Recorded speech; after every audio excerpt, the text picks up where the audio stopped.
everybody, Richard Neese here with Weichert Realtors, the Space Place. We appreciate you guys tuning in to the Real Estate Rundown. Like I said, I'm Richard Neese, and we've got a special guest today. We've got Garry Marchman, Place 2 Coleman County Commissioner. Gary, I appreciate you coming on. Hey, thank you, Richard. Yes, sir. So the Real Estate Rundown, I don't know if you've watched our show before, but the Real Estate Rundown is a way for us to help good people get to a better place. We got a bunch of people jumping on here. I'll say hey to everybody in just a second, but the reason we started a long time ago was we wanted to have kind of a first-time home buyer seminar. We wanted to be able to put out information, and it kind of took off. We've been doing it almost 2 years now, but we wanted to help good people get to a better place, and the way that we did that was give away information. Information. You know, information's power. Knowledge is power. So when we started doing that, we really started seeing engagement from people asking about, well, what do I need to do to sell my home? What do I need to do to get a loan? I'm a veteran, so what are different programs veterans have out there? Right. And so we've kind of expanded upon that, whether it's bringing on local representatives. We've actually had Corey on, and Corey,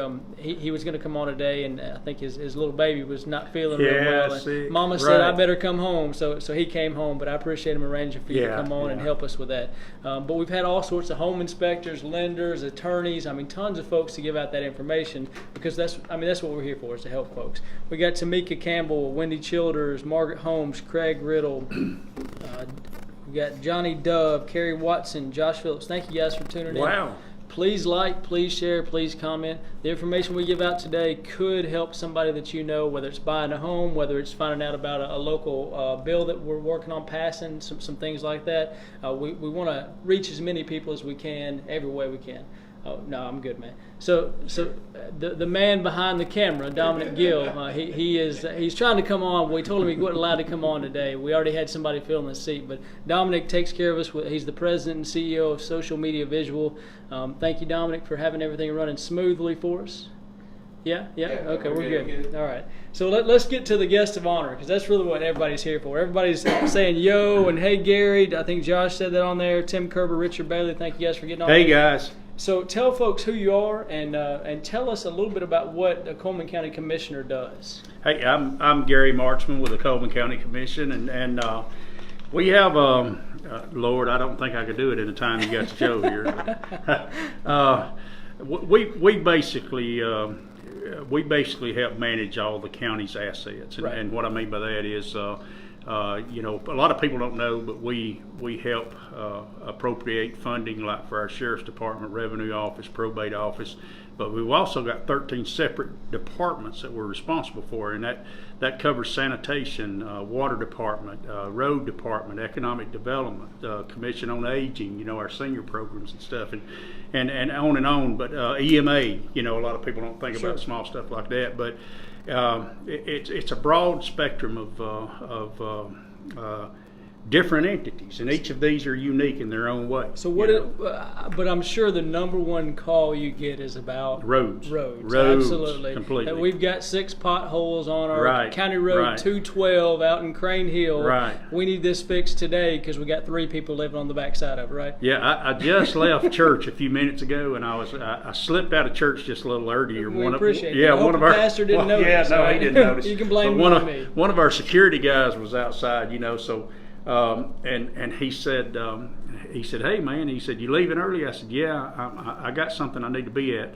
And he said, well, before you go, I've got a pothole. You know what I'm saying? That's right. Yeah. I understand. Yeah, my little nephew, my little young great nephew was going to go to Walmart with me, and I'll usually buy him something at Walmart, or something. And he loves to go places with me, but.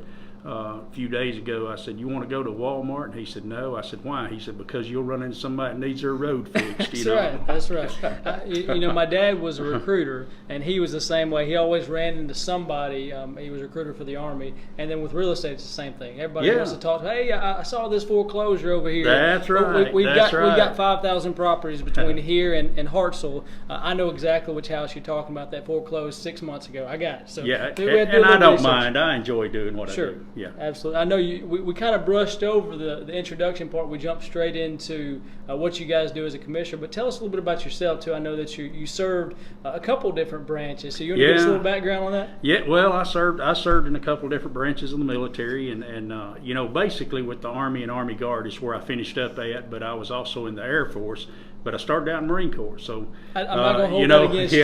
Y'all pray for me. There's a lot of y'all good. Pray for me. There's a lot of good Marines out there. No. Hey, once a Marine, always a Marine. That's right.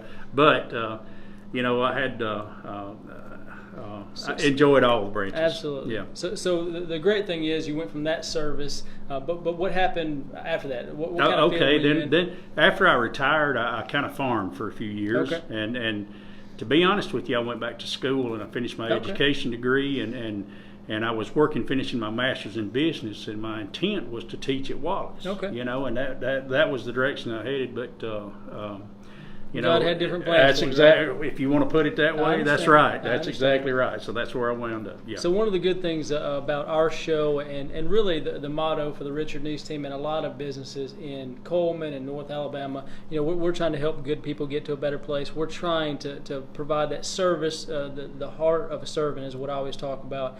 And you went from military, you're obviously farming, and then working the teaching field, and now you're serving on a daily basis as a commissioner. Right. So another thing I wanted to talk about was the gas tax. I know you that was one of the topics that you mentioned to me when we were kind of doing the preliminary. Yeah. But one thing about our infrastructure in Alabama, and it's the same locally. We have a crumbling infrastructure, and we Absolutely. really do, and worse so in Coleman than even other counties in the state. And one of the reasons is we don't have a good source or a stream of revenue that is designated specifically for roads. Okay. And so one thing the state is looking at, and they've hacked on the last couple of years, has been a gas tax. Add a gas tax, and that may be a partial solution to a fix, but it's not going to be a long-term solution. Sure. It's not going to fix the problem, but.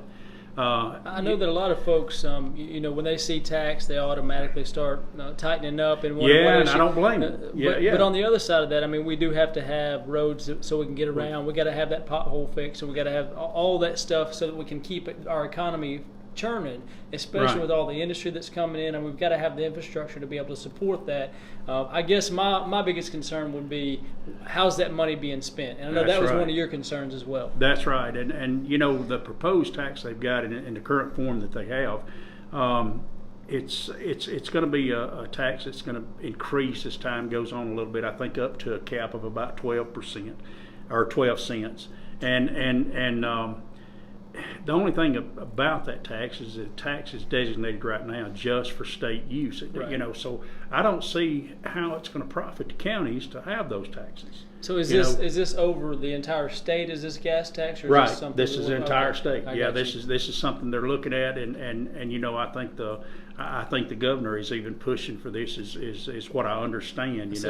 And I don't blame her, because we need something to look at for the future for infrastructure. But I just don't think this in its form is gonna help local folks. Period. Because once the state gets a hold of that money, there's no telling where it's going to go. There's a lot of revenue. People don't realize the revenue that comes out of Coleman. Right now, we get 17 cents on a gallon of gas and 18 cents on a gallon of diesel fuel. Now, we sold a little over 60 million gallons of fuel total last year. Goodness. So you add that up. 1 cent is like $600,000 on 60 million gallons of gas. So 18 cents. Now, we as a county only get 1 cent off of gas alone if it's sold in the county. If it's sold in municipalities, then we don't get it. So I got you. So we got to look at sources to start repairing, or ways to start repairing our infrastructure. We have got to do that. We got to get better at planning what we do. Sure. I know we're really blessed to be in this area. Whether they're listening to me in Hartselle or Arab, but Coleman, that's where I pretty well grew up, right on the outskirts. Really, right across the county line is where I lived at Neva. Okay. But I've seen so many people come in and just fall in love with our county. With our Great cities, with our areas. Yeah. But we've got to be able to support that. It doesn't matter how great our people are if we can't drive from point A to point B. Businesses aren't going to come, and people aren't going to want to live here if we don't have that support. That's right. So it's a balancing act for you guys, I know. Is there anything that we can do locally, though, to support the infrastructure? Yeah, we're going to have to start looking at creative ways, and I'll be the first one to tell you that I'm not an advocate of any kind of tax on anything. Right. Now, can we manage our money better? Of course we can. Always. And I think that's something we've got to work on in the future as a commission. is managing our money better in the way that we appropriate funds. But also, if we do take something to increase for our infrastructure, we got to look at long-term planning, short-term and long-term Sure. planning, and so for me to support anything that's gonna increase our revenue, I think that revenue has to be earmarked or I agree, designated 100%. specifically Yep. for Yep. something that's going to repair our infrastructure. You know, me Yeah. and Ron Mosley Jr. were talking about the need, not necessarily in local government, but actually in one of the organizations we participate in, to earmark money so it's not just dropping into a general fund. That's right. And then when That's you right. have a newly elected officials that take majority, at that point they can just push the money wherever they want. Exactly Because right. that's a short term and it's a quick fix for a lot of things. But a lot of times, and you know this, a lot of times that's just for votes. You Sure guys it is. supported me, so Sure I'm going to it push is. this money That's over to the right. Holly Pond community or the Vinemont community or whatever the case might Sure be. it is. And so Randy asked, and I don't know if we don't necessarily want to get on the moral and ethical stuff on this, but he asked, would the county going wet be beneficial in the funds? Would we see more funds if the county went wet? Yeah, first of all, the legislators would have to give us the authority, and we've got an attorney general's opinion we've asked for under this entertainment district that was created. Right. We don't have an authority now to create any policies or guidelines that are directed toward the use of alcohol or clubs or anything like that. We don't have anything in Right. place. I think we need to be proactive about that. Yep. That we need to be able to make those decisions and create that. Now, with that said, to answer the question that he asked, alcohol sales would increase in revenue. Now, the county would have to levy a countywide alcohol tax, Okay. which would also fall Sure. over into our municipalities and everything. Right. I know that when I worked in law enforcement, I actually started the year after the city went wet, Yeah. and that was the big divide of have we seen more traffic as far as folks drunk driving Yeah. and people getting all, buck wild and having Right, fights and whatever. right. And yeah, buck wild, you like that? Yeah. Comment. Okay. Oh, Chris Cotton said wet. You can't get more wet than 8 inches of rain. That's that's very true. true. Yeah, We're yeah. hurting on that. I'm getting way up feet. But I guess you'd have to kind of balance that out with maybe increased law enforcement. I mean, there's always something Right, you have to counter right. that with in order to make sure that everything runs properly, I'm sure. But you would see more income, obviously, if we sold it. Yes. And it wouldn't be dropped straight into the cities or into the outside areas that are, Right. that are buying it. So Right, definitely makes sense. Danielle Carnes, we appreciate you getting on here. Stephanie McClellan, Ripley Fowler. Ripley was a law enforcement guy. I don't know if he's still working up in Eva, Morgan County. So we've got the gas tax. We've got ways of getting revenue in. What else can we do to provide the infrastructure that we need? I mean, is taxes, is that the only way? Well, taxes I don't think are the only way. Now I didn't script these questions. Oh, so yeah, it may take a second. I mean, yeah. I'm kind of throwing stuff at him, so you have to give him a little reprieve on it. We're going to have to figure out a way to prioritize and plan. And I don't mean this in a bad way toward me or toward anyone else or the past commissioners that we've had. Yep. But we don't have plans in place, Right. and we don't have good. We are reactive. We react. We don't get out here and figure out the best way to fix a problem and Right. start working toward that. Do you think all that we has do any- is react to the problems that exist? Do you think that has anything to do with? Do you guys have term limits for the commissioners? No. Okay, No. so you could actually have longevity to where you had 1 or 2 commissioners. Yeah, over 20 that's years that never could put that happened in stuff- Coleman, I but see, I see. yeah, it could. But you could, and if you Yeah. guys had a plan in place, I'm sure that's a problem though. If you've got somebody coming in, is it 4 years or 6 years? that you 4. guys- So every 4 years, or even 8 If you years. have it right. That's right. You've got a whole new change of plans, and if you were voted out, obviously something wasn't right about the plans you were looking at. So there's Right. no longevity. So that's why so many people are looking at that short-term plan of this is how I can make my constituency happy for the next 4 years, but it may not necessarily be the best thing for the 20 years. Yeah. And so that definitely makes sense. We got Patrick Lemons. I think some of the trucking companies should pay X amount for driving the trucks on county roads. But those big trucks do a lot of damage. Is that something that and is they're, feasible? they're right about the big trucks. They do a lot of damage, and there could be But you got to look at too. These guys are out there making a living, just like anybody and they're else. bringing revenue in too. And right. So. And one thing that we've looked at, is a few years ago, as a matter of fact, we looked at trying to get a small percentage added to our sanitation to cover road repair. That's right. Because the garbage trucks do a lot of damage on our Absolutely. small roads. They're going to travel, those heavy garbage trucks. So, and that didn't go through. So we're kind of backing up there. But yeah, the roads, the big trucks are tough on these roads. They're not designed for it. Yeah, I can definitely understand that. So I don't know if you followed our show before. I know that you've been up to the radio station where we do it at WKUL some.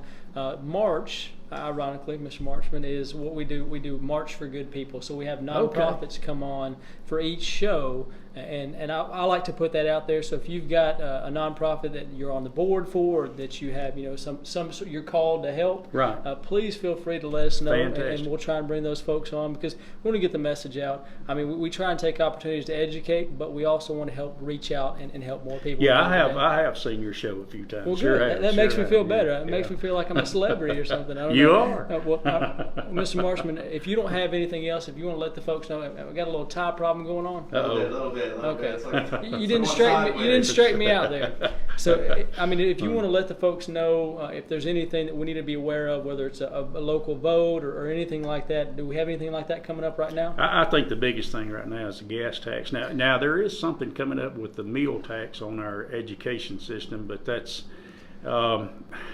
the vote that's coming up in March that we're going to have is going to be directed toward our education, and it's basically a renewal of something that already exists. So we're going to have to decide to renew it or not. Now, if you don't renew it, then they're still going to meet the minimum meals on our land taxes. Okay. Right? You see what I'm saying? Yeah. So either way, it's going to be there. But if you renew it, it'll probably save the county money for us to do that. Okay. And I could go into explaining that maybe in another time or another show. Sure. Yeah, we can have you on the radio show or on this one again. One thing that it left me. Oh, that's fine. One thing was there. We had Jason Grimman on here saying you did a great job. Katie Manis-Harbin, Kim Haynes. People don't realize we have Barry Willingham come on about once every 3 or 4 months. And he could do a fantastic job explaining that. He does a great job at breaking it down. People don't realize how blessed we are in Coleman County, especially because he told me we are the lowest county in the state, and we're the lowest state in the nation. So you can kind of make ends meet and say, hey, look, we're one of the lowest tax folks, especially on property tax around. So an increase in other areas, I mean, sometimes we've got to pay a little bit more in order to take care of our roads. There's a friend of mine that lives at Crane Hill, and I know you know him. I know he wouldn't care for me using his name, Sure. Brad Williams. Yeah, I know Brad. And Bradley. I think I saw a picture of Brad with the president a few times. Yeah, so big he's showing Trump off man. there. That's exactly right. But we were talking a couple of months ago, I guess, and we were talking about different taxes. Bradley was on, gas tax. That would be a viable option maybe for some more revenue. Maybe adding $5 to a car tag would be. But I said, well, what about land tax? He said, "Oh no, don't add nothing to land tax." I said, "What's wrong, Brad?" He said, "Because I own land." That's right. That's right. Well, everybody wants to protect their own, but at the end of the day, That's right. it is a community effort to take care of what we have. It and is. That's what you guys are there It for, is to protect our assets. And what you said at the beginning of the show is we are the folks that are taking those assets and allocating them to the proper place. That's right. And that's probably the biggest part of your job. Yep, it is. Well, Gary, I appreciate you coming on. Hey, thank you, Richard. You good, Dominic? You all right over there? I'm queuing the end. All right. Well, you guys have a great night.